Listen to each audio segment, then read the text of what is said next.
श्रावण सोमवार की कथा के अनुसार अमरपुर नगर में एक धनी व्यापारी रहता था। दूर दूर तक उसका व्यापार फैला हुआ था। नगर में उस व्यापारी का सभी लोग मान सम्मान करते थे। इतना सब कुछ होने पर भी व्यापारी अंतर मन से बहुत दुखी था, क्योंकि उस व्यापारी का कोई पुत्र नहीं था। दिन रात उसे एक ही चिंता सताती रहती, उसकी मृत्यु के बाद उसके इतने बड़े व्यापार और धन संपत्ति को कौन संभालेगा। पुत्र पाने की इच्छा से वो व्यापारी प्रति सोमवार भगवान शिव की व्रत पूजा किया करता। सायंकाल को व्यापारी शिव मंदिर में जाकर भगवान शिव के सामने घी का दीपक जलाया करता था। उस व्यापारी की भक्ति देखकर एक दिन पार्वती जी ने भगवान शिव से कहा, हे प्राणनाथ, ये व्यापारी आपका सच्चा भक्त है। कितने दिनों से ये सोमवार का व्रत और पूजा नियमित कर रहा है। भगवान आप इस व्यापारी की मनोकामना अवश्य पूर्ण करें। भगवान शिव ने मुस्कुराते हुए कहा, हे पार्वती, इस संसार में सबको उसके कर्म के अनुसार फल की प्राप्ति होती है। प्राणी जैसा कर्म करते हैं उन्हें वैसा ही फल प्राप्त होता है। इसके बावजूद पार्वती जी नहीं मानी। उन्होंने आग्रह करते हुए कहा, नहीं प्राणनाथ, आपको इस व्यापारी की इच्छा पूरी करनी ही होगी। ये आपका अनन्य भक्त है। प्रति सोमवार आपका विधिवत व्रत रखता है और पूजा अर्चना के बाद आपको भोग लगाकर एक समय भोजन ग्रहण करता है। आपको इसे पुत्र प्राप्ति का वरदान देना ही होगा। पार्वती जी का इतना आग्रह देखकर भगवान शिव ने कहा, तुम्हारे आग्रह पर मैं इस व्यापारी को पुत्र प्राप्ति का वरदान देता हूँ, लेकिन इसका पुत्र 16 वर्ष से अधिक जीवित नहीं रहेगा। उसी रात भगवान शिव ने स्वप्न में उस व्यापारी को दर्शन दिए, उसे पुत्र प्राप्ति का वरदान दिया और उसके पुत्र के 16 वर्ष तक जीवित रखने की बात भी बताई। भगवान के वरदान से व्यापारी को खुशी तो हुई, लेकिन पुत्र की अल्पायु की चिंता ने उस खुशी को नष्ट कर दिया। व्यापारी पहले की तरह सोमवार का विधिवत व्रत करता। कुछ महीने पश्चात उसके घर अति सुंदर पुत्र उत्पन्न हुआ। पुत्र जन्म से व्यापारी के घर में खुशियां भर गई। बहुत धूमधाम से पुत्र जन्म का समारोह मनाया गया। व्यापारी को पुत्र जन्म की अधिक खुशी नहीं हुई, क्योंकि उसे पुत्र की अल्पायु के रहस्य का पता था। ये रहस्य घर में किसी को नहीं मालूम था। विद्वान ब्राह्मणों ने उस पुत्र का नाम अमर रखा। जब अमर 12 साल का हुआ तो शिक्षा के लिए उसे वाराणसी भेजने का निश्चय किया गया। व्यापारी ने अमर के मामा दीपचंद को बुलाया और कहा कि अमर को शिक्षा प्राप्त करने के लिए वाराणसी छोड़ा। अमर अपने मामा के साथ शिक्षा प्राप्त करने के लिए चल दिया।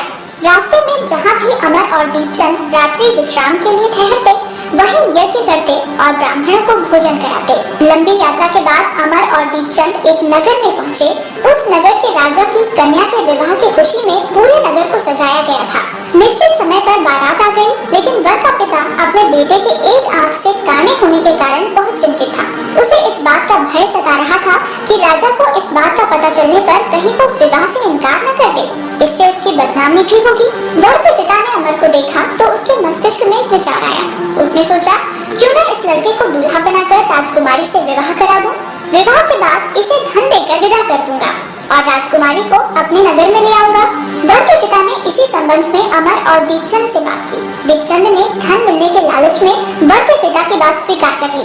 अमर को दूल्हे के वस्त्र पहनाकर राजकुमारी चंद्रिका से विवाह करा दिया गया। राजा ने बहुत सा धन देकर राजकुमारी को विदा किया। अमर जब लौट रहा था तो सच नहीं छिप सका और उसने राजकुमारी की ओढ़नी पर लिख दिया, राजकुमारी चंद्रिका, तुम्हारा विवाह तो मेरे साथ हुआ था। मैं तो वाराणसी में शिक्षा प्राप्त करने जा रहा हूँ। अब तुम्हें जिस नवयुवक की पत्नी बनना पड़ेगा वो कान्हा है। जब राजकुमारी ने अपनी ओढ़नी पर लिखा हुआ पढ़ा तो उसने काने लड़के के साथ जाने से इनकार कर दिया। राजा ने सब बातें जानकर राजकुमारी को महल में रख लिया। उधर अमर अपने मामा दीपचंद के साथ वाराणसी पहुंच गया। अमर ने गुरुकुल में पढ़ाई शुरू कर दी। जब अमर की आयु 16 वर्ष पूरी हुई तो उसने एक यज्ञ किया। यज्ञ की समाप्ति पर ब्राह्मणों को भोजन कराया और खूब अन्न वस्त्र दान किए। रात को अमर अपने शयन कक्ष में सो गया। शिव के वरदान के अनुसार शयनावस्था में ही अमर के प्राण पखेरु उड़ गए। सूर्योदय पर मामा अमर को मृत देखकर रोने पीटने लगा। आसपास के लोग भी एकत्र होकर दुख प्रकट करने लगे। मामा के रोने विलाप करने के स्वर समीप से गुजरते हुए भगवान शिव और माता पार्वती ने भी सुने। पार्वती जी ने भगवान से कहा, प्राणनाथ, मुझे इसके रोने के स्वर सहन नहीं हो रहे। आप इस व्यक्ति के कष्ट को अवश्य दूर करें।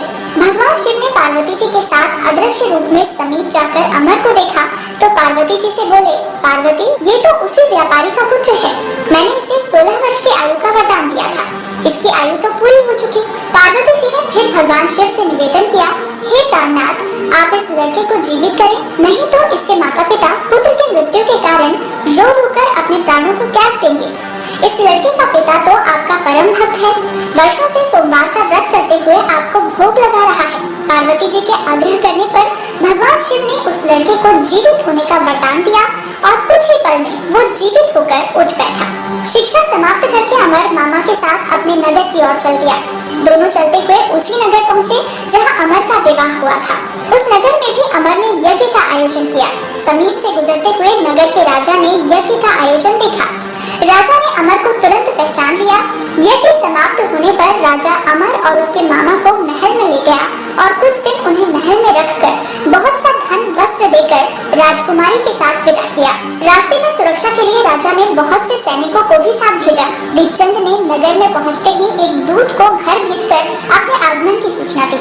अपने बेटे अमर के जीवित वापस लौटने की सूचना से व्यापारी बहुत प्रसन्न हुआ। व्यापारी ने अपनी पत्नी के साथ स्वयं को एक कमरे में बंद रखा था। भूखे प्यासे रहकर व्यापारी और उसकी पत्नी बेटे की प्रतीक्षा कर रहे थे। उन्होंने प्रतिज्ञा कर रखी थी कि यदि उन्हें अपने बेटे की मृत्यु का समाचार मिला तो दोनों अपने प्राण त्याग देंगे। व्यापारी अपनी पत्नी और मित्रों के साथ नगर के द्वार पर पहुंचा। अपने बेटे का विवाह का समाचार सुनकर पुत्रवधू राजकुमारी चंद्रिका को देखकर उसकी खुशी का ठिकाना न रहा। उसी रात भगवान शिव ने व्यापारी के स्वप्न में आकर कहा, हे श्रेष्ठी, मैंने तेरे सोमवार के व्रत करने और व्रत कथा सुनने से प्रसन्न होकर तेरे पुत्र को लंबी आयु प्रदान की है। व्यापारी बेहद प्रसन्न हुआ। सोमवार का व्रत करने से व्यापारी के घर में खुशियां लौट आई। शास्त्रों में लिखा है कि जो स्त्री पुरुष सावन के सोमवार का विधिवत व्रत करके व्रत कथा को सुनते हैं, उनकी सभी इच्छाएं पूर्ण होती हैं।